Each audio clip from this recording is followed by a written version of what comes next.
Buli mwaka abaana abasoba 300 be bafuna obulwadde bwa Kkokoolo mu nsi yonna nga bano babeera mu nsi ezaakulaakulana nga abaana ebitundu 80 ku buli 100 tebawona bulwadde buno nga mu bano mwe muli kansa w'ensanjabavu wamu n'omusaayi ng'ono yasinga okukwata abaana olw'ensonga nti singa kansa ebikanga bino abatajjanjabiddwa mu bangu kiviirako abaana bano okufa amangu ng'eggwanga liri mu kwefumiitiriza ku lunaku lwa Kkokoolo. Aluma abaana abasawo okuva ku Uganda Cancer Institute nga bakulembeddwamu akulira eby'abaana mu Uganda Cancer Institute Dr. Joyce Balagadde Kambugu balaze okusoomoozebwa okw'amaanyi ng'obulwadde buno obwa Kkokoolo bweyongedde okwegirisiza mu baana nga kino kivudde ku bazadde baabwe abeesuuliddeyo gwa Nagamba okutwala abaana bano mu malwaliro singa baba bafunye obulwadde bwonna obubaluma.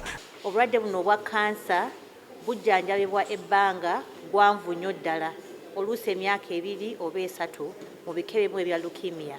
Dr. Noreb Mugisha ng'ono mukugu mu kujjanjaba abaana obulwadde obwa Kkokoolo agamba nti obubonero bwa Kkokoolo akwata abaana tebulina njawulo na ndwadde endala ezibakwata era nga wano alambuludde ku bubonero buno. Cancers in adults are. So there are not many things that we can do to prevent cancer in children. And I want to speak slowly so that everyone can appreciate this.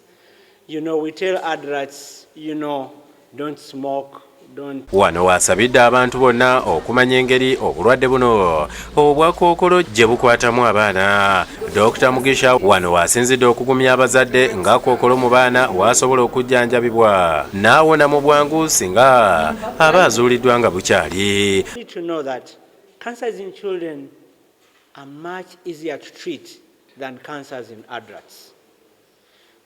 Another way to put it is that many people who suffer from childhood cancers survive compared to, you know, many people who suffer from cancers in adulthood.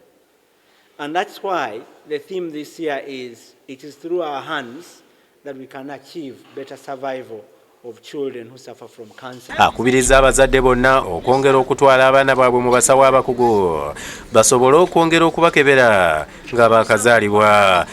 That cancers in children progress much faster.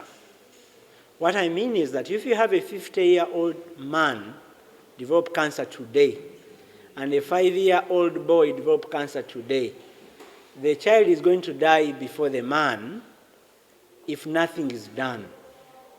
So cancers in children progress much faster. Tulina kye tusobola okukola okulaba nti nno abaana bano aba kansa tubalabirira ne bazadde baabwe ne tuyimirira nabo ne famire zaabwe ne tubayamba okulwanyisa obulwadde buno. Shamshad Naluja yakusakidde eggulu lino ku Bukedde TV.